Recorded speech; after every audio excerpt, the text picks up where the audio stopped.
The first coherent thought Aaron had upon the curse taking hold was, "This is undignified." One moment he was Aaron, the North Claw King, 28 years old and already a decade into a reign that had made older alphas flinch at the mention of his name. The next he was shorter and significantly fluffier. The witch, Lyra, had cackled as the world warped around him, her final words echoing with infuriating glee. "You think yourself a wolf? A predator? Let's see how you fare as man's best friend." He should have seen it coming. Lyra's coven had petitioned for sanctuary in the North Claw territories 3 years ago, and he'd denied it. A political decision, one of 1,000 he'd made in a week. But for her, it was the death of her sister, who'd been caught between rival packs with nowhere to hide. He hadn't known that then. He knew it now, in the way her eyes burned with grief as much as rage, in the way her curse felt less like revenge and more like a lesson. He'd tried to lunge, to rip the curse from her throat before it settled, but his powerful legs had buckled, twisting into something new. His roar of fury had come out as a confused woof. The sky had opened up then, drenching his suddenly golden fur in a miserable, chilling torrent. He was in a different world. A human world. The scents were all wrong. Acrid exhaust, wet asphalt, the cloying sweetness of discarded food. And he was a dog. A golden retriever, if the reflection in a puddle was to be believed. A creature whose primary purpose appeared to be smiling inanely and fetching things. The indignity was a physical weight. He, Aaron, who had stared down krakens and negotiated with ancient dragons, was now in danger of being run over by a metal box on wheels that smelled of stale coffee and desperation. He huddled in an alleyway, shivering, his wolf, the proud ancient spirit within him, whining in utter humiliation. It was used to being a 10-foot-tall direwolf capable of snapping trees. It was now inhabiting the body of an overgrown teddy bear. Worse than the form, worse than the rain and the noise and the overwhelming stench of this alien world, was the silence. The pack bond, the invisible, constant thread that connected every alpha to his people, a low hum of belonging that had been the background noise of his entire life, was gone.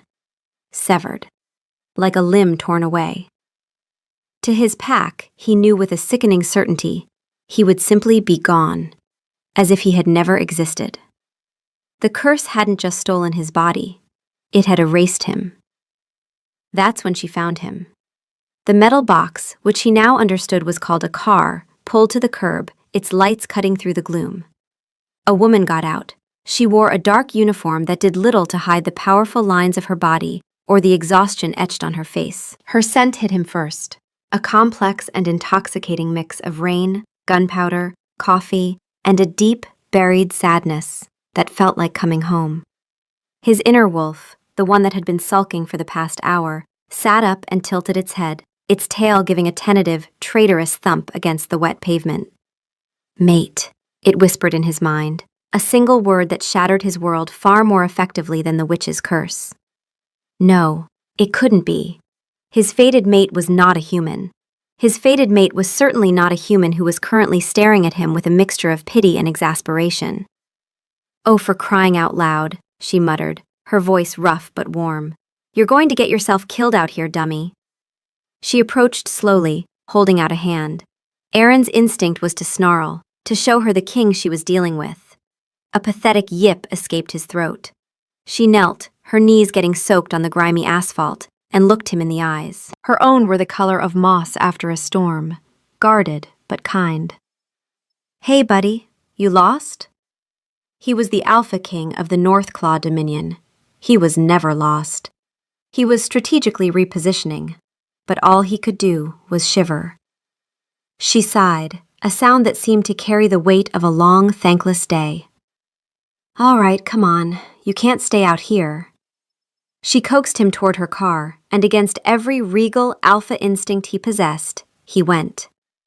The moment her hand touched his wet fur, a jolt, warm and electric, shot through him. His wolf practically purred. He was so going to have words with his wolf when he was back in his own body. She helped him into the back of the car, on a blanket that smelled faintly of her. "Don't you dare shed on my seats," she warned, though her tone lacked any real heat. "I'm naming you Biscuit because you look like a big, dumb, fluffy biscuit." Aaron, the scourge of the western wastes, the uniter of the fractured packs, laid his head on his paws as the car moved. His mate thought he was a biscuit. This was going to be a very, very long 6 months. Her apartment was small, clean, and smelled overwhelmingly of her. It was a fortress of solitude, he realized. There were no pictures of family, no trinkets from friends, just stacks of books, a well-worn couch, and a single, sad-looking plant in the corner. She was alone. He felt a pang of something fierce and protective in his chest. "Okay, Biscuit," she said, toweling him off with a surprising gentleness. "The rules are simple. You don't chew my shoes, you don't pee on the floor, and you don't, under any circumstances, get on the bed." He gave her what he hoped was a dignified glare. She just laughed, scratching him behind the ears. His legs started thumping uncontrollably against the floor. Mortifying. The first few days were a masterclass in humiliation. The food she presented him with was a bowl of dry, crunchy pebbles. Kibble, she called it. He who feasted on roasted boar and aged venison was expected to eat kibble. He'd stared at it in disgust, only to be met with her stern look. "Eat it, you freeloader. It's grain-free." His hunger eventually won out. It was crunchy. And if he was being honest with himself, which he absolutely was not, it wasn't terrible. The second indignity was the leash. She clipped a strap of nylon to a collar around his neck and led him outside to relieve himself in public. He was a king. Kings did not relieve themselves in public while attached to a leash. Yet there he was, circling a sad patch of grass next to a fire hydrant, his wolf whining about the lack of privacy. But the worst part, the absolute nadir of his existence, was the nights. Noah was a cop. She worked long, brutal shifts, and she came home smelling of the city's grime and despair. She would collapse on the couch, kick off her boots, and sigh. And then she would talk to him. At first it was just idle chatter. "Long day, Biscuit. Some idiot tried to rob a donut shop with a water pistol." But as the weeks wore on, the walls she kept up so carefully during the day began to crumble in the quiet of her apartment. She'd sit on the floor, leaning against his side, her fingers stroking through his fur. And she'd whisper her secrets into his golden coat. "My partner, Liam. He died 2 years ago," she told him one night, her voice thick.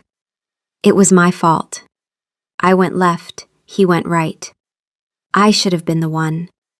Her tears soaked into his fur, and a pain that had nothing to do with his curse lanced through him.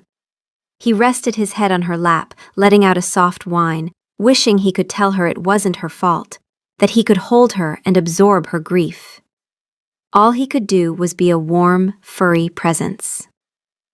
He learned about her childhood in foster care, her fear of being forgotten, her loneliness that was so vast and deep it felt like an ocean. He learned that she checked under the bed and in the closet every night before she went to sleep, a habit from a childhood spent waiting for monsters that were all too real.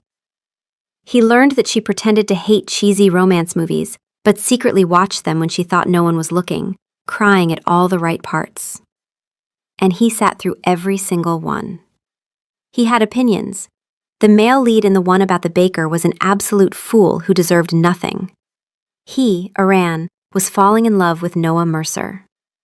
Not because she was his mate, but because she was strong and vulnerable, brave and scared, cynical and hopeful. He was in love with the woman who sang off-key in the shower and who shared her toast with him in the mornings, the crusts she pretended not to want. The rule about not getting on the bed was the first to go. It happened after a particularly bad nightmare left her crying out in her sleep. He jumped onto the mattress without a second thought, nudging her with his nose until her eyes fluttered open. She just stared at him for a moment before wrapping her arms around his neck and burying her face in his fur. "Don't tell anyone you saw that, Biscuit," she'd whispered. From then on, he slept at the foot of her bed, a silent, furry guardian. His wolf, which had initially been furious about the situation, was now a complete and utter simp. "Our mate is sad," it would project into his mind. Lick her face. It helps. Aaron would refuse. It is undignified. But sometimes, when her breathing was hitched with unspoken fears, he would creep up and rest his heavy head on her chest until her heartbeat evened out. He was her dog, and he had never been happier. Or more miserable. Because with every secret, every tear, every moment she trusted him completely, the lie he couldn't correct grew heavier. She thought she was alone with a dog. She wasn't alone at all, and someday she would know that, and the thought of what it would do to her kept him awake long after she'd fallen asleep. The night the curse broke was like any other. It was the end of his 6th month, though he hadn't been counting. A chilly autumn rain pattered against the window pane. Noah had come home late, exhausted and smelling of damp wool and victory. "We got him, Biscuit," she'd announced, dropping her keys in the bowl by the door. "The guy who's been hitting the convenience stores. He was dumber than a box of rocks. Literally tried to hide behind a cardboard cutout of a celebrity. I cannot make this stuff up." She'd eaten a bowl of cereal for dinner, shared the last soggy bits with him, and then collapsed into bed. He'd taken his usual spot at her feet, a warm, solid weight in the darkness. She'd mumbled something in her sleep and rolled over, one arm thrown over his back. The warmth of her, the scent of her, was his entire world. He drifted off to the sound of her steady breathing, his kingly duties a distant, hazy memory. Pain was what woke him. It was an agonizing, searing fire that started in his paws and shot up his legs. It felt like his bones were being snapped and reset, his muscles tearing and reforming. He bit back a scream, which came out as a strangled whimper, not wanting to wake her. The world was twisting, stretching. His fur receded, replaced by skin. His muzzle shortened, his spine straightened. The change was 1,000 times more violent than the first one. When it was over, he lay gasping on the bed, slick with sweat, his body screaming in protest. And he was human. He was also completely, utterly naked. He looked down at his hands, flexing his fingers. They were his hands. He ran a hand over his face, feeling the familiar scrape of stubble. He was back. A wave of relief so powerful it was dizzying washed over him. Then came the panic. He was in Noah's bed. He was a naked man in the bed of the woman who had, 5 minutes ago, believed he was her pet dog. Oh, this was bad. This was very, very bad.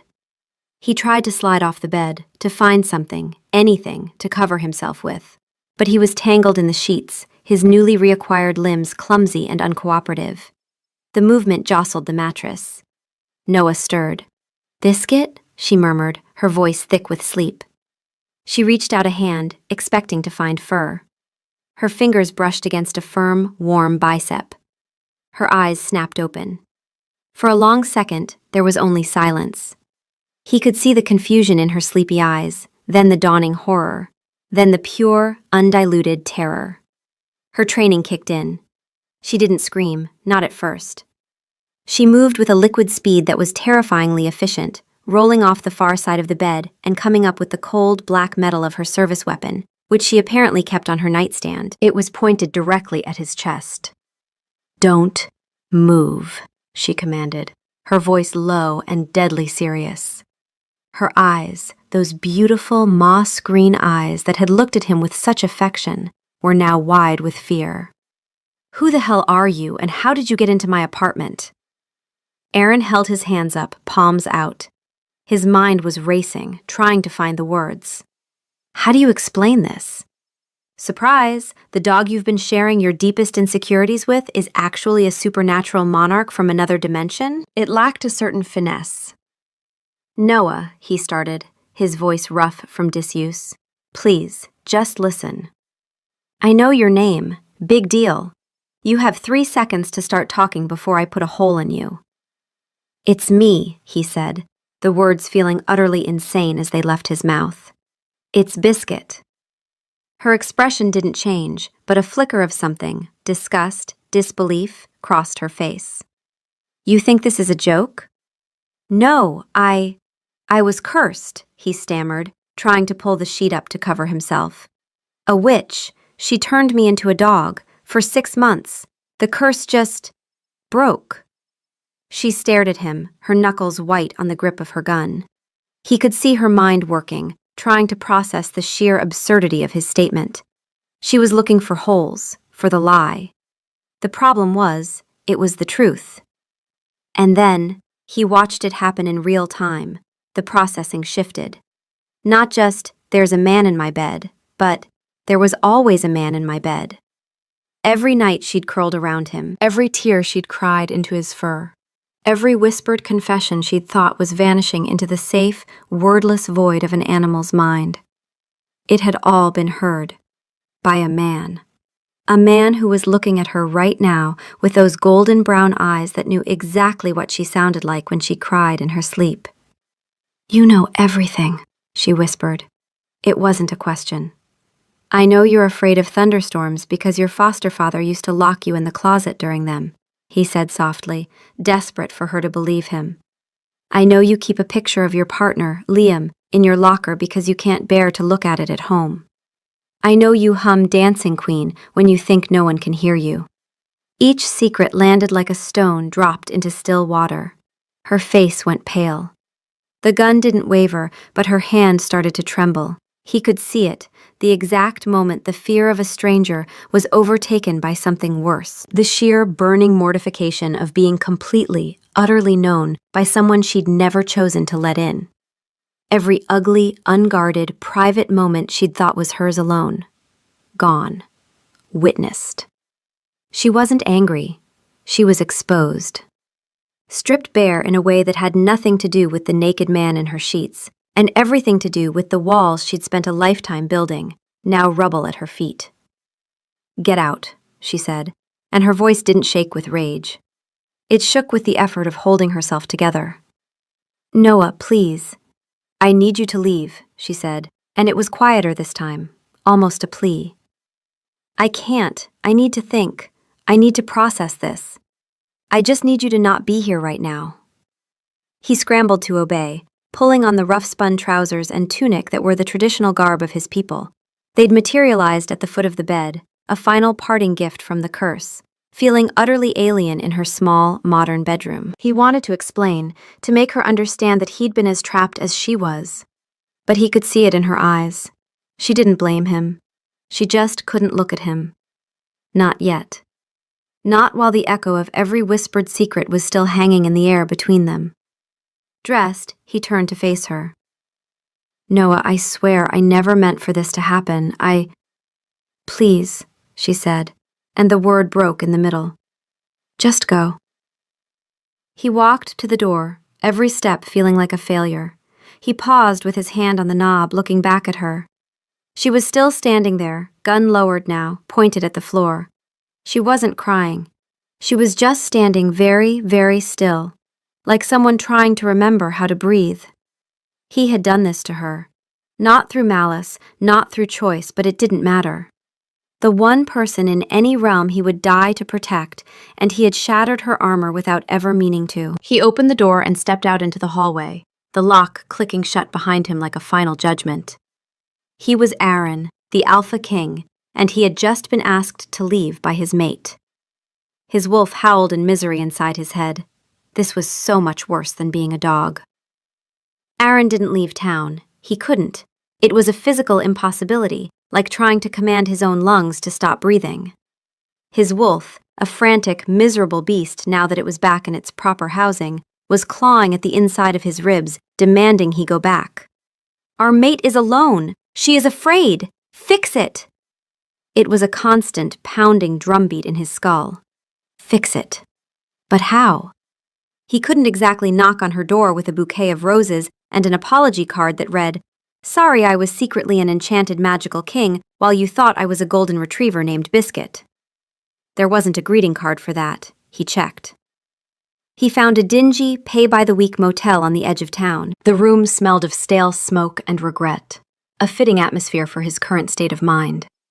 The mattress sagged, the television only got 3 channels, and the shower produced a lukewarm trickle. It was a palace compared to the silence of her locked door behind him. His first move was to try and establish some semblance of normalcy, or what he assumed passed for it in the human world. He needed money. His pockets contained nothing but lint and the lingering scent of Noah's apartment. He tried to get a job. This proved difficult. His resume, if he were to write one, would include subjugating rogue packs, negotiating territorial disputes with mountain giants, and expert-level brooding. None of these were listed as desirable skills on the application for a job at the local coffee shop. The interview was a disaster. "So, Mr. Aaron," the pimply teenage manager had said, peering at him over his clipboard, "where do you see yourself in 5 years?" Aaron had stared at him blankly. Ruling the Northern Hemisphere with a just but firm hand? The manager had not been amused. He was politely and quickly shown the door. Defeated, he did the only thing he could think of. He sold the single piece of value he had, a small, intricately carved signet ring he wore on a chain around his neck. It was the mark of his lineage, a priceless artifact. The pawn shop owner gave him $300 for it. The shame burned hotter than any furnace in his kingdom's forges. With a small cushion of cash, he began his campaign. He couldn't storm the castle, so he would lay siege. A very gentle, pathetic siege. He learned her schedule. He knew she got coffee from the same place every morning at 6:15 a.m. before her shift. The next day, he was there. He stood by the counter, pretending to study the menu, his heart hammering against his ribs like a war drum. She walked in, looking tired but determined, her hair pulled back in a tight ponytail. She didn't see him at first. She ordered her usual, black, 2 sugars. When she turned to wait, her eyes met his. She froze. All the color drained from her face. For a moment, he saw something flash across her expression. Not hostility, but a raw, startled vulnerability. Like someone who'd been caught without their armor. Then she pulled herself together with the speed of a woman who'd spent her whole life learning to rebuild walls on the fly. Her face went carefully, professionally blank. She turned her back on him, picked up her coffee when it was called, and walked out without a single word. It was like being stabbed. He did it again the next day, and the day after that. He never approached her, never spoke. He just stood there, a silent, looming presence, letting her know he wasn't leaving. He was no longer the alpha king demanding fealty. He was just a man, hoping for a sliver of the affection she had given so freely to a dog. He saw her around town. He'd be walking down the street, and her patrol car would drive by. She never looked at him, but he could feel her eyes on him. He felt her awareness like a physical touch. One afternoon he saw her responding to a call, a fender bender. She was calm, authoritative, handling the 2 irate drivers with an ease that spoke of years of practice. He watched from across the street, a lump forming in his throat. He was proud of her. The emotion was so fierce, so pure, it took him by surprise. He wasn't proud of her as a king is proud of a subject. He was proud of her the way a man is proud of the woman he loves. He had to do more. Just being there wasn't enough. He needed to show her who he was, the man, not the king or the dog. He thought back to the things she'd whispered to him, the little things. He remembered her complaining about the wobbly railing on the steps up to her apartment building. It was a small thing, but it annoyed her daily. One night, armed with a toolbox he'd bought with his dwindling ring money, he went to her building.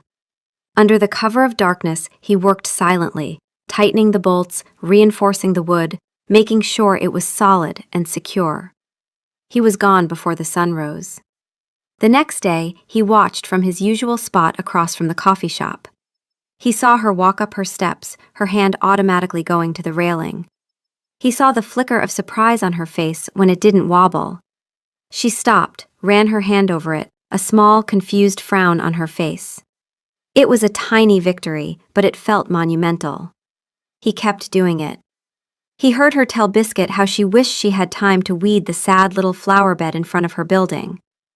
The next night, he was there, on his hands and knees in the dark, pulling weeds until his fingers were raw. He remembered her saying she missed the taste of the apple pie her grandmother used to make, the only foster home she'd ever been happy in, the one she'd been pulled from too soon. He didn't know how to make a pie, royal chefs handled that. So he spent 2 days and a significant portion of his cash on ingredients, following a recipe he found on the back of a flour bag in a grocery store. The first attempt was a burnt, smoky disaster that set off the motel smoke alarm and earned him a visit from a very unimpressed manager. The second was a soupy mess that he ate himself, standing over the sink, trying to convince himself the flavor was there, even if the structural integrity wasn't. The third was passable. He left it on her doorstep in the middle of the night with an anonymous note that just said, "Thought you might like this." He didn't know if she ate it. He just hoped she understood. He was trying to earn what the dog had been given for free: her trust, her time, her heart. One evening, a sleek black car, so out of place in this gritty town that it might as well have been a spaceship, pulled up in front of his motel. Out stepped Cale, his beta, his second-in-command, and his oldest friend. Cale was tall, silver-haired, and possessed an expression of permanent, long-suffering exasperation that was usually directed at Aaron. "There you are," Cale said, his voice dry as dust. "The curse severed your pack bond completely. You know that, right? For 6 months, your signature just vanished. No scent, no aura, no trail. To us, you were dead. Or worse, you never existed. I only found you because the moment the curse broke, your bond snapped back like a rubber band, and I've been tracking your scent for 3 days. It smells faintly of desperation and burnt sugar." Aaron just stared at him. "Also, you sold the signet of Alaric for $300. Cale held up the ring. "I had to buy it back from a man named Sweaty Dave, who also tried to sell me a hubcap and a slightly used VCR. The indignity, Aaron, the sheer indignity." "It's good to see you too, Cale," Aaron said wearily. Cale pressed a slim, sleek phone into Aaron's hand. "From the Citadel's Human World Operations Division. Encrypted, untraceable, preloaded with contacts and enough currency apps to keep you fed. You should have had this from the start, but you were, a dog." Cale's gaze softened slightly. "The witch, Lyra, has been dealt with. Not killed. Elara talked me out of that. Turns out the curse was born from genuine grief, something about a sister we left unprotected. We've offered her coven sanctuary, a belated correction." He paused. "But your 6-month absence created a power vacuum. A rival pack, the Shadowfen, are making moves on our territory. They think you're weak. They think you're gone. We need you back. The Northclaw need their king." Aaron looked across the street, toward the faint light in Noah's window. "I can't leave." Cale followed his gaze. "Ah, the human. The mate." He sighed, a sound of profound tiredness. "Aaron, you are the Alpha King. You can't just abandon your throne to— What are you even doing? Stalking a policewoman and engaging in amateur horticulture?" "I'm courting her," Aaron said, the words sounding ridiculous even to his own ears. Cale pinched the bridge of his nose. "By weeding her garden? Have you tried just telling her you're a king and that your wolf has decided she's its forever person? Sometimes the direct approach works." "I was her dog, Cale, for 6 months. She confided in me. And then I turned into a naked man in her bed. She's not angry, she's terrified. Of what I am. Of what I know. The direct approach is currently off the table." Cale was silent for a long moment. "You were a dog. A golden retriever. They called me Biscuit." A strange, strangled sound escaped Cale's throat. It took Aaron a moment to realize he was laughing. Not just laughing, but howling with laughter. Bent over, tears streaming down his face. "Biscuit," he wheezed. "They named the scourge of the Western Wastes Biscuit!" Aaron waited, his expression stony, until his beta's hysterics subsided. "Are you finished?" Cale wiped his eyes, still shaking with mirth. "Oh, by the moon, no. I will never be finished with this. This is the greatest story I have ever heard. Wait until your mother hears." "You will not tell my mother," Aaron growled, his eyes flashing gold. Cale sobered, though a traitorous smile still tugged at his mouth. "Fine. But Iran, this is bigger than your unique romantic situation. The Shadowfen are not just sniffing around the borders. Their alpha, Fenris, is old school. He believes in strength through cruelty. He's been sending scouts. A shadow crossed Kale's face. And Iran, I think they followed me here. I was careful, but when your scent reappeared, I moved fast. Maybe too fast. If they had anyone watching our movements... He trailed off, the implication hanging in the air like poison. They didn't find you. I led them here. That's on me. The humor vanished from the air, replaced by a sudden, sharp chill. Scouts. Here. In Noah's town? Because Kale, in his rush to reach his king, had drawn a trail straight to the one person Iran would burn the world to protect. The siege he'd been laying was about to be broken by an invasion. And the fortress he was trying to win over was now the primary target. The feeling of being watched started as a prickle at the back of Noah's neck. Cops develop a sixth sense for it, a low-level hum of awareness that someone's eyes are on you. At first, she dismissed it as paranoia, a side effect of the naked stranger in her bed incident. The man, Aaron, was everywhere. At the coffee shop, across the street from the precinct, once just standing near her parked car. He never approached, just existed. A silent, hulking reminder of the single most humiliating night of her life. She tried to be angry at him. Anger would have been convenient, a clean emotion she could work with. But she couldn't quite get there. Because the rational part of her brain, the cop part, the part that built cases on evidence and logic, kept pointing out that the man had been cursed. He hadn't chosen to be her dog. He hadn't planted himself in her life as some kind of elaborate con. He'd been a prisoner of magic, same as her, just on the other side of the cage. What she actually felt was so much more complicated than anger. She felt exposed, like she'd been sleepwalking naked through a crowded room and had just woken up. Every confession she'd poured into that golden fur replayed on a loop in her mind, and each one made her want to crawl under her bed and never come out. The closet, Liam, the romance movies, the off-key singing, the checking under the bed. All of it, every pathetic, broken, soft piece of her that she'd spent 29 years welding shut behind armor, he'd seen it. Not because he'd stolen it, but because she'd handed it over willingly, thinking she was alone. And that was the part she couldn't forgive. Not him, herself. For needing someone so badly that she'd poured her heart out to a dog. The truth was, she missed him. She missed her dog. She missed the uncomplicated warmth, the weight at her feet at night, the furry head resting on her knee when a bad memory surfaced. She missed Biscuit, and the man who claimed to be him was a walking, talking reminder that Biscuit had never really existed, or rather, that he'd been something far more than she'd known. It wasn't anger, it was grief for a safety that turned out to be real in a way she'd never imagined and wasn't ready to face. The fixed railing, the weeded flower bed, the pie, she knew it was him. Each gesture was a quiet reaching out, a maddeningly sweet attempt to say, I know you, and I'm still here. She'd eaten the pie. It was a little lopsided and slightly burnt on one edge, but it had tasted of apples and cinnamon and a desperate, clumsy sincerity that she recognized in her bones. Because she remembered telling her dog, late one night with her head on his flank, about the grandmother who wasn't really her grandmother, and the pie that tasted like the only home she'd ever known. Only Biscuit knew that story. Only Biscuit. She'd eaten it while standing in her kitchen at 2 a.m. and cried. Not because she was hurt, because someone had listened. Someone had remembered. And she didn't know what to do with that. But the feeling of being watched was different now.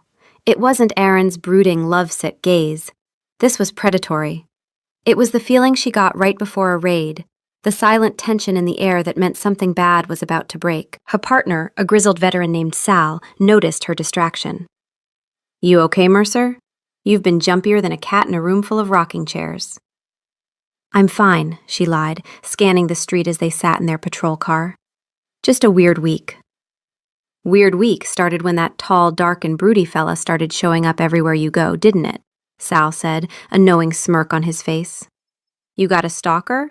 Or did you finally decide to date someone who doesn't look like they're perpetually apologizing for existing? Noah gritted her teeth. He's not my anything. Right. And he just happens to be fixing your porch railing and leaving baked goods on your doorstep out of the goodness of his heart? Come on, Noah. The whole precinct is taking bets. I've got $50 on him being a Russian spy who fell for his target. You'd lose, she muttered, more to herself than to him. A Russian spy would be less complicated. The feeling intensified over the next few days, a flicker of movement in an alleyway. A car that seemed to be on her tail for a few blocks before disappearing. She ran the plates. They came back stolen. She was being hunted. But why? She was a good cop. But she hadn't made any enemies that would warrant this level of sophisticated surveillance. It had to be about him. It had to be about Aaron. The thought sent a jolt of unease through her, quickly followed by a tremor of real fear. Whatever world he came from, it had followed him here. And now it was circling her. The confrontation came on a Tuesday night. She was walking home from her shift, the streetlights casting long, eerie shadows. The air was heavy, the usual city sounds seeming muffled and distant. She knew she wasn't alone. She could hear the soft scuff of shoes on pavement behind her, trying to match her stride. There were two of them. She clutched the grip of her weapon through her jacket, her heart pounding a steady, trained rhythm. She turned down a side street, a shortcut she usually took, but this time it was a trap. Her trap. A dead end, a brick wall, a single flickering dumpster light. She spun around just as they entered the alley, blocking the only exit. They weren't from around here. They were big, unnaturally so, with cruel faces and eyes that held a cold, flat emptiness. They moved with a fluid grace that was unsettling, like predators testing the air. Noah Mercer, the first one said. His voice was a low growl. You've been keeping company with someone who doesn't belong to you. I'm a police officer, she said, her voice even, projecting a confidence she didn't entirely feel. You need to back off, now. The second one laughed, a harsh, ugly sound. A police officer? Cute. Your little human laws don't apply to us. The king has been gone a long time. Some think he's grown soft, that his new pet has dulled his teeth. Pet. The word hung in the air, dripping with contempt. These were his people, werewolves. The thought was insane, but standing there, facing them, it was the only thing that made sense. Her mind, the logical, evidence-based cop part of her brain, was screaming in protest. But her gut knew. This was real, and she was in more trouble than she had ever been in her life. We're just here to deliver a message, the first one said, taking a step forward. From Alpha Fenris. The Northclaw lands are forfeit. And the king's mate? She'll make a fine prize. That was it. He lunged. Noah was already moving, drawing her weapon, but he was impossibly fast. He wasn't aiming for her, he was aiming to disarm her. His hand shot out, grabbing her wrist. The strength was inhuman. Bones groaned in protest. But before he could wrench the gun away, a blur of motion exploded from the alley's entrance. Aaron. He moved with a speed that made the other two look clumsy. He slammed into the first man like a freight train, the sound of the impact echoing off the brick walls. The man flew backward, crashing into a pile of trash cans with a sickening crunch. Aaron didn't pause. He spun, his arm catching the second man in the throat. There was no finesse, just brutal, overwhelming force. He wasn't the quiet, apologetic man from the coffee shop. He wasn't the clumsy pie baker. This was the king. His eyes glowed with a faint golden light in the dim alley, and a low, guttural growl rumbled in his chest, a sound that vibrated through the very pavement. It was the most terrifying and beautiful thing she had ever seen. The first man was getting to his feet, his face a mask of fury. He was changing. His form wavered, bones cracking, fur sprouting. Noah stared in horror as he began to shift into a monstrous wolf-like creature. "Aaron!" she yelled, a warning. But Aaron was already there. He met the half-shifted wolf's charge with one of his own. They collided, a tangle of limbs and snarls. The second man, recovering, pulled a long, wicked-looking knife from his belt and came at Aaron's exposed back. "No!" Noah screamed. She raised her weapon, her hands shaking. She had a clear shot, but Aaron was in the way. Without thinking, she did the one thing she could. She threw herself at the man with the knife, tackling him at the knees. The impact sent them both sprawling. The man roared in frustration, rolling on top of her, pinning her down. The knife gleamed above her face. She closed her eyes, bracing for the inevitable. It never came. A shadow fell over them. Aaron stood there, his chest heaving, the first attacker lying motionless on the ground. He grabbed the man off of her, lifting him into the air by his throat as if he weighed nothing. "You do not touch her," he snarled, his voice a terrifying blend of human and something much, much older. He threw the man against the brick wall. He slumped to the ground, unconscious. Silence descended on the alley, broken only by Aaron's ragged breathing. He turned to her, the golden light in his eyes slowly fading. There was a dark, spreading stain on his side, a deep gash, bleeding freely. The first man must have gotten him with a claw. "Are you hurt?" he asked, his voice strained. She shook her head, unable to speak, her eyes fixed on his wound. He took a step toward her and stumbled, catching himself against the wall. "Aaron," she breathed, scrambling to her feet and rushing to his side. She pressed her hands against the wound, the warm, sticky blood soaking her fingers. "You're hurt. You're badly hurt." He looked down at her hands on his side, then up at her face. The king was gone. In his place was just a man, wounded and vulnerable, looking at her with an expression of such profound love it stole her breath away. "He called you my pet," he whispered, his voice weak. But he was wrong. He swayed, his eyes fluttering. "You always sleep with one foot out of the covers," he murmured, his words slurring. "Because you're afraid of monsters. You told me Biscuit scared them away." Her world tilted on its axis. The voice was Aaron's, but the words were a secret she had only ever whispered into the soft, golden fur of her dog. It was him. It was really him. And standing there in a bloody alley, her hands pressed against the wound of a man who had just fought monsters to protect her, the embarrassment she'd been drowning in for weeks suddenly felt very, very small. He collapsed, his weight falling against her. She caught him, staggering under the load, lowering him gently to the grimy pavement of the alley. "Aaron?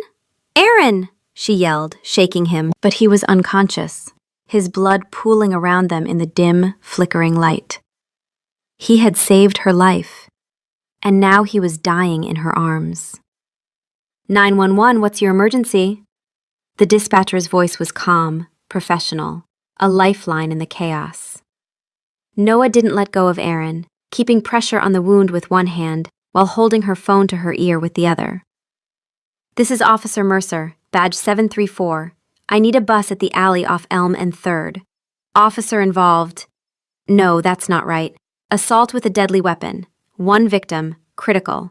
Multiple assailants, fled the scene." Her voice was clipped, all cop, but her heart was a frantic bird beating against her ribs. "Victim is a male, late 20s, single deep laceration to the left abdomen. He's unconscious, losing a lot of blood." She looked down at Aaron's pale face, his dark hair matted with sweat. He looked so young, so vulnerable. Not like a king, like a man who had thrown himself in front of a monster for her.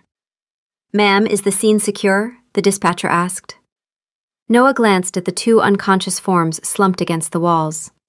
They were still out cold, but for how long?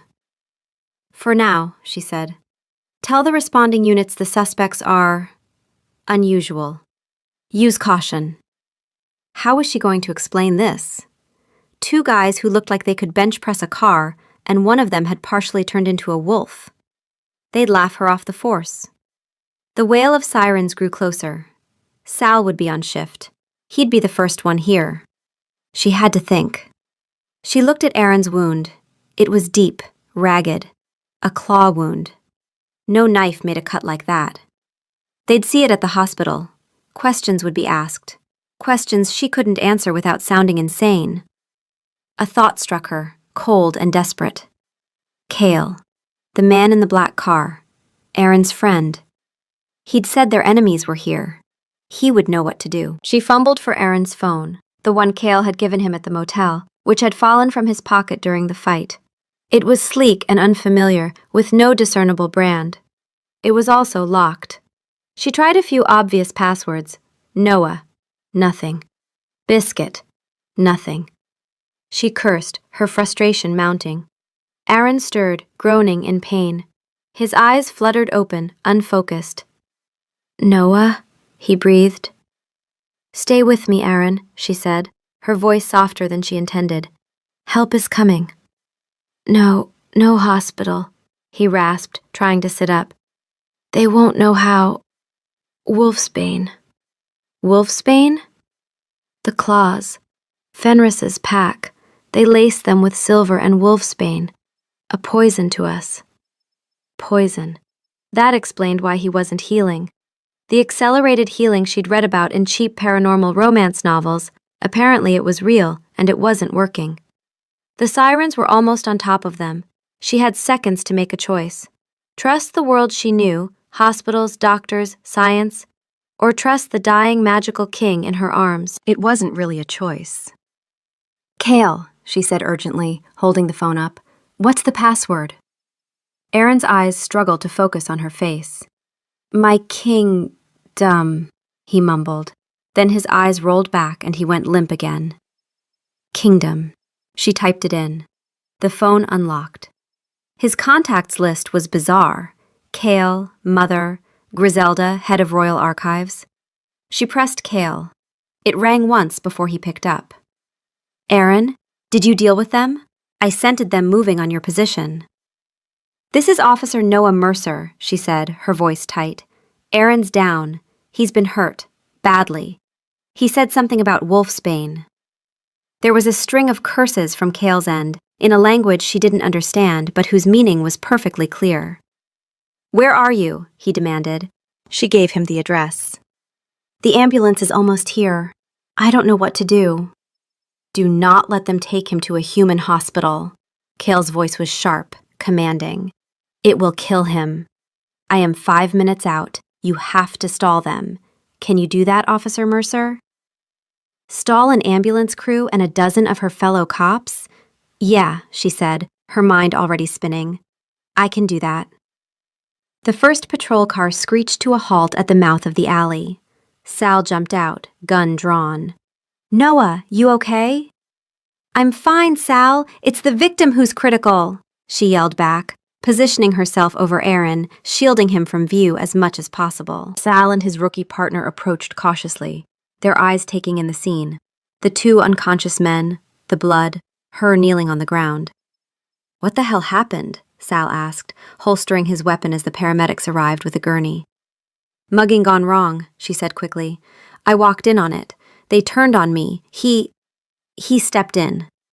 It was a flimsy story, but it would have to do. The paramedics tried to push past her. Ma'am, we need to get to the patient. Wait, she said, holding up a hand. He's my CI. Confidential informant. If his face gets seen, he's dead. It was a terrible lie, but it was the only one she had. Sal raised an eyebrow. Your CI? Since when do you have a CI who looks like a damn movie star? Since now, Sal. Just give me a minute. She turned back to the paramedics. He's got some specific medical needs. His people are on their way to transport him to a private clinic. We can't do that, ma'am, the lead paramedic said, his face grim. He's lost a lot of blood. He needs a trauma center, now. Just then, the sleek black car Cale had been driving screeched to a halt behind the ambulance. Cale got out, moving with an authority that made everyone pause. He was dressed in a perfectly tailored suit and looked utterly out of place, yet completely in charge. He strode towards them, flashing a badge Noah had never seen before. It was silver and ornate, bearing the crest of a wolf's head. She would later learn that the Northclaw maintained an entire division dedicated to operating in the human world. Fake identities, diplomatic credentials, shell companies. A shadow infrastructure built over centuries for exactly these situations. Kale was using it now like a scalpel. Diplomatic immunity, Kale announced, his voice ringing with power. This man is a foreign national under my protection. He will be transported to our designated medical facility. Thank you for your service, officers, but we will take it from here. Sal looked from Kale to Noah, his expression a mixture of confusion and suspicion. Noah, what is going on? She looked at Sal, her old friend, the man who had her back for years, and she lied to his face. It's classified, Sal. Just trust me. He held her gaze for a long moment, then sighed and nodded to the paramedics. Let them through. Kale and another man, who had emerged from the car and was roughly the size of a refrigerator, gently lifted Aaron onto a state-of-the-art collapsible stretcher they produced from the trunk. As they carried him away, Kale paused beside her. Get in the car, Officer Mercer. He will ask for you when he wakes. She didn't hesitate. She glanced back at Sal, who just shook his head with a look that said, You owe me big time. Then she followed Kale. The two unconscious werewolves were already being loaded into a second black van that had appeared out of nowhere. His people were efficient. The inside of the car was silent as they sped through the city, heading for the outskirts. Noah sat in the back, her hands still stained with Aaron's blood. She felt numb, detached. The events of the past hour were playing on a loop in her mind, a surreal horror film starring her, werewolves, magic curses, alpha kings, Biscuit. It was all too much. They arrived at a private airfield she never knew existed. A small, luxurious jet was waiting, its engines already whining. They carried Aaron aboard and placed him on a bed in a private medical suite that looked more advanced than any ER she'd ever seen. A woman with silver hair and calm, intelligent eyes was already preparing an IV. The antidote is ready, she said to Kale.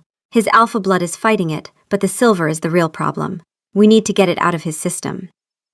Noah stood awkwardly in the doorway, feeling useless. Kale turned to her. Thank you, Noah, for what you did. Is he going to be okay? She asked, her voice small. He is strong, Kale said. His wolf is strong. And he has something to fight for. He looked pointedly at her. He will be fine. The jet took off, a smooth, powerful ascent that pressed her back into her plush leather seat. She was leaving her world behind, flying into his. She looked out the window at the shrinking lights of her city, her home. She felt a pang of fear, of uncertainty. Then she looked at the medical suite, at the man lying pale and still on the bed. The man who had been her dog.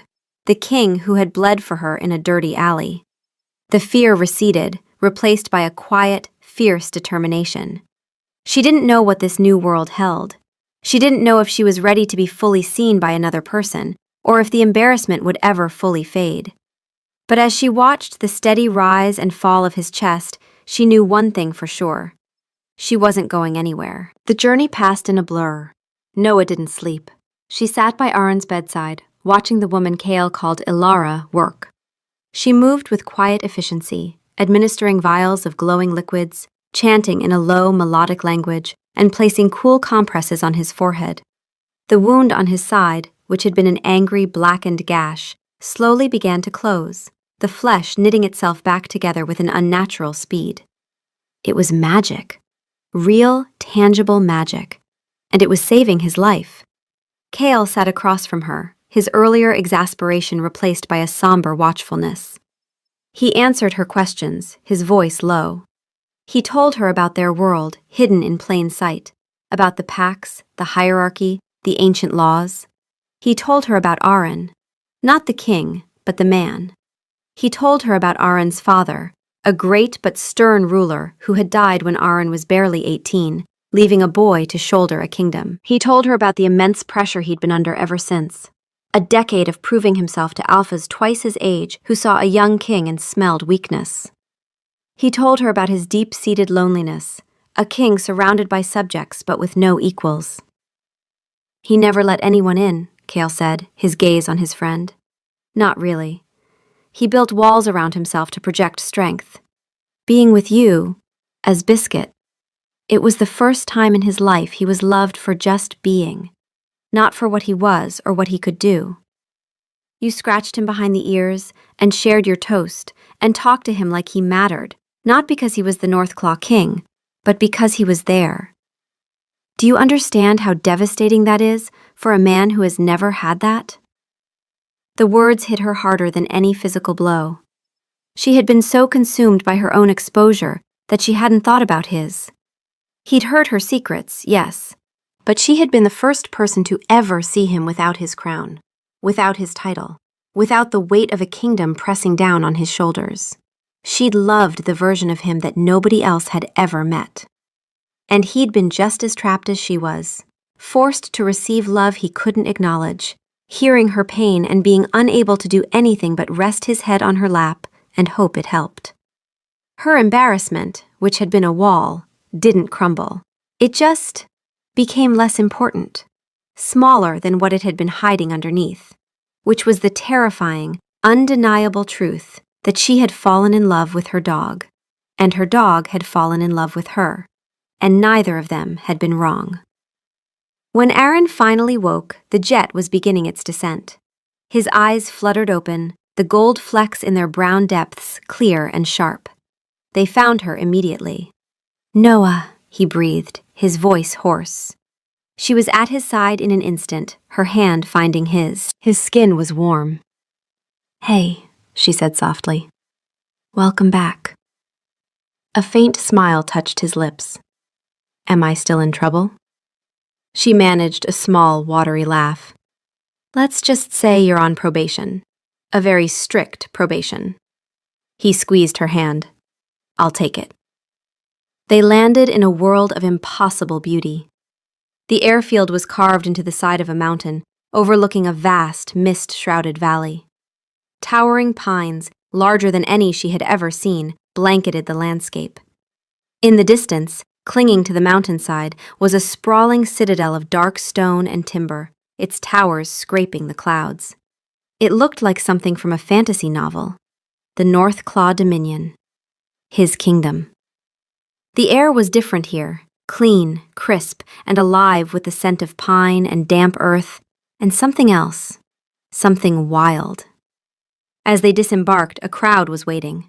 Dozens of people, all with the same alert, watchful eyes, the same undercurrent of contained power she'd seen in Aaron and Kale. They bowed their heads as Aaron appeared, a murmur rippling through them. "The king returns." An older woman, regal and imposing with silver-streaked dark hair and Aaron's same intense eyes, pushed through the crowd. This had to be his mother. Her face was a mask of worried authority, but the moment she saw Aaron, safe and on his feet, albeit leaning on Kale for support, the mask cracked, revealing pure, unadulterated relief. "Aaron," she said, her voice thick with emotion as she embraced him. Then her eyes fell on Noah, standing awkwardly to the side. The warmth in her expression cooled several degrees. "And who," she asked, her tone dripping with ice, "is this?" "Mother," Aaron said, his voice firm despite his weakness. "This is Noah Mercer, my mate." A collective gasp went through the crowd. The queen's eyes widened, her gaze sweeping over Noah from head to toe, dissecting, judging. Noah felt like a microbe under a microscope. She straightened her shoulders, lifted her chin, and met the queen's stare head-on. She'd faced down armed felons and stern judges. She would not be intimidated by supernatural royalty. A slow, grudging respect dawned in the queen's eyes. "I see," she said, the words clipped. But there was something else there, something beneath the frost, a flicker of recognition. Not of Noah, but of the defiance. Aaron's mother was looking at a woman who stood her ground, and despite herself, she approved. The next few weeks were a whirlwind of recovery and adjustment. Aaron healed quickly, his alpha physiology, free of the poison, working its magic. Within days, he was walking on his own, the wound a faint, silvery scar on his side. But his recovery was the easy part. Noah's adjustment was harder. She was given lavish quarters in the citadel, with a balcony that overlooked the entire valley. The view was breathtaking, but it felt like a gilded cage. The pack treated her with a strange mixture of reverence and suspicion. She was the king's mate, a figure of prophecy, the one who would complete their alpha. But she was also human, a fragile, scentless outsider. They were polite but distant. Whispers followed her down stone corridors. She ate her meals in a great hall with hundreds of pack members. The food was exquisite, but the silence whenever she spoke was deafening. Kale had helped handle the practical wreckage of her departure. A call to Sal, vague, official-sounding, with just enough truth to earn trust and just enough fiction to avoid padded rooms. Extended leave of absence. A sublet arranged for her apartment through one of the pack's Human World shell companies. Her badge and her cases, handed off with the quiet efficiency of people who had been making humans disappear from paperwork for centuries. It was clean, professional, and it still felt like losing a limb. Aaron was by her side as much as he could be, but he was a king, and his 6-month absence had left a mountain of work. He spent his days in council meetings, settling disputes, and reasserting his authority. He would come to her in the evenings, exhausted, but his eyes lighting up the moment he saw her. They would walk the battlements under the enormous, star-dusted sky, and they would talk. They talked about everything. He told her about the weight of his crown, the burden of his power. She told him about the weight of her badge, the ghosts of the cases she couldn't solve. They talked about Biscuit. "I was so embarrassed," she admitted one night, the wind whipping her hair. She said it quickly, like ripping off a bandage, and then stared straight ahead at the valley, because looking at him while saying it was absolutely not an option. "I told you things I've never told anyone, things I've never even said out loud to myself. And then you turned out to be a person who remembered all of it." "I know," he said, his voice quiet. "Every secret you told me was a gift I didn't deserve, and a torment I couldn't escape. I wanted to tell you, to comfort you, but all I could do was rest my head on your lap and hope you understood." "That's the worst part," she said, and she finally looked at him. "You did comfort me. You were the best listener I've ever had. And now I have to live with the fact that the healthiest emotional relationship of my life was with someone I thought was a golden retriever." A sound escaped him, half laugh, half groan. "That is a deeply concerning sentence. Tell me about it." She paused. "The night I had the nightmare about the warehouse fire, the one where Liam—" She stopped, swallowed. "You climbed up and put your head on my chest, right over my heart. And I remember thinking, dogs don't do that. Dogs lick your face and wag their tails.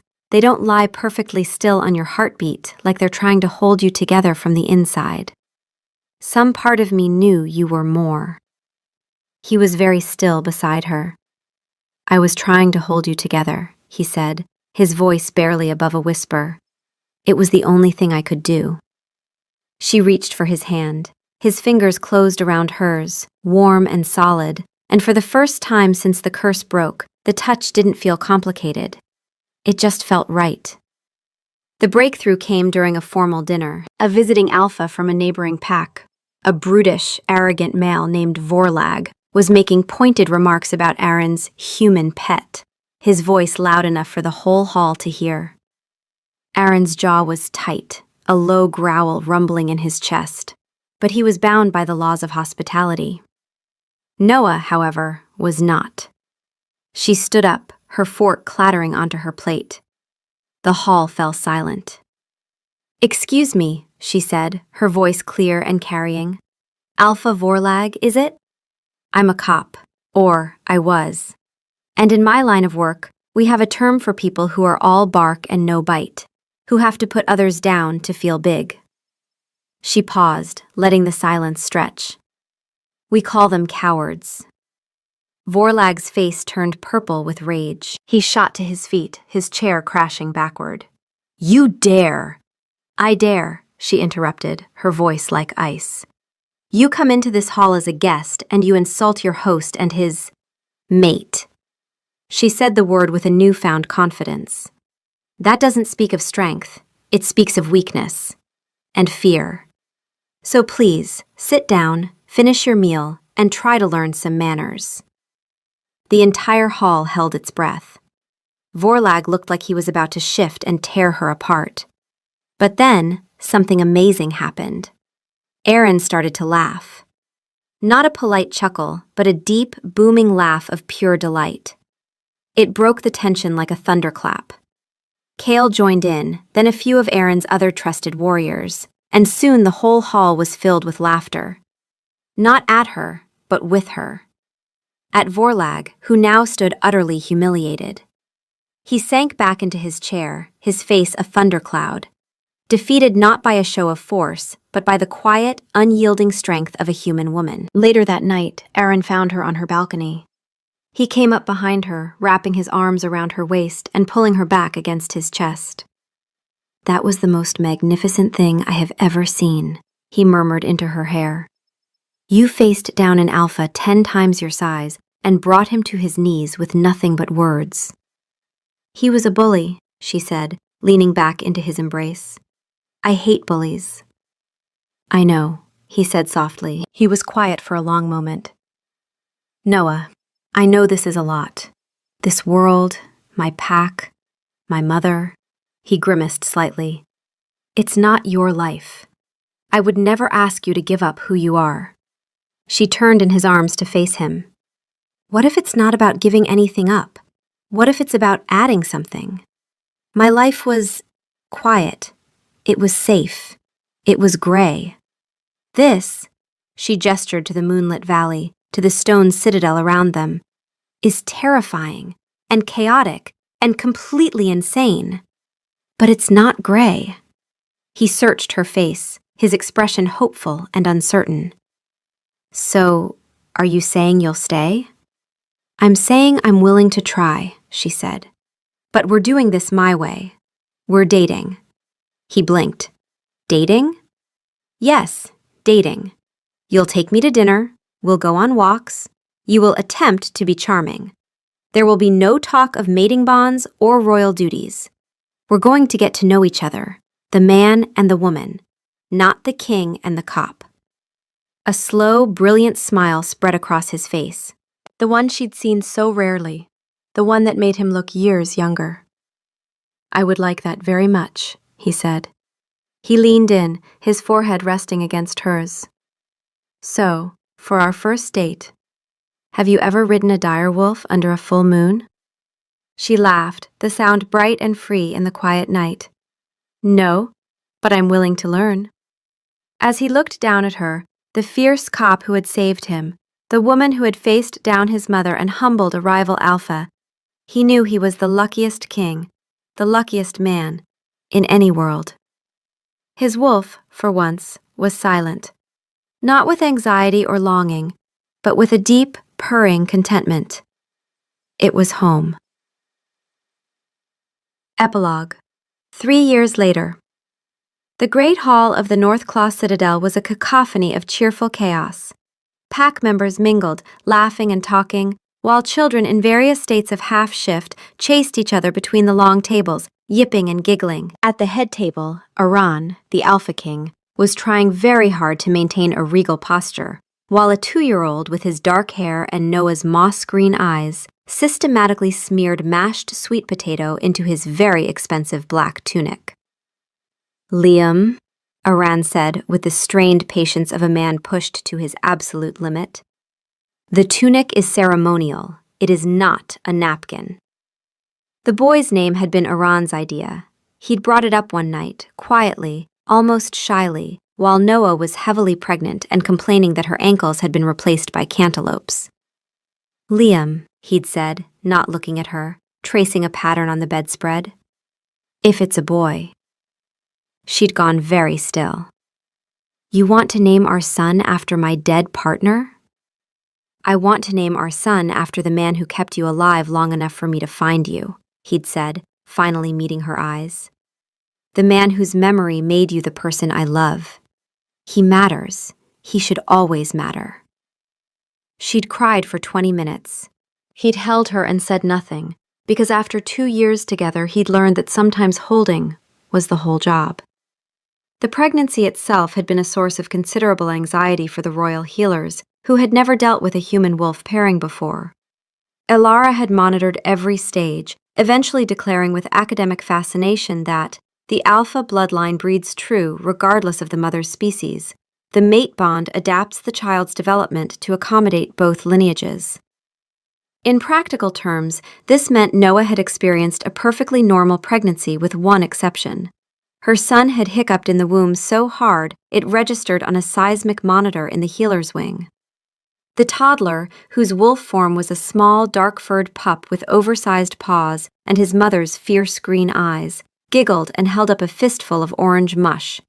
"Biscuit!" he declared proudly. Aaron sighed and looked at his mate for help. Noah was trying and failing to hide her laughter behind her hand. She wore a simple, elegant dark blue dress, but the silver badge of the newly formed Citadel Guard was pinned at her hip.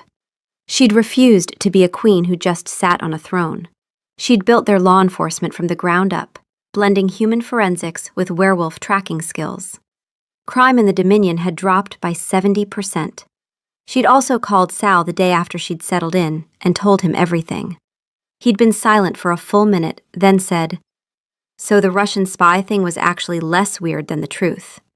Huh.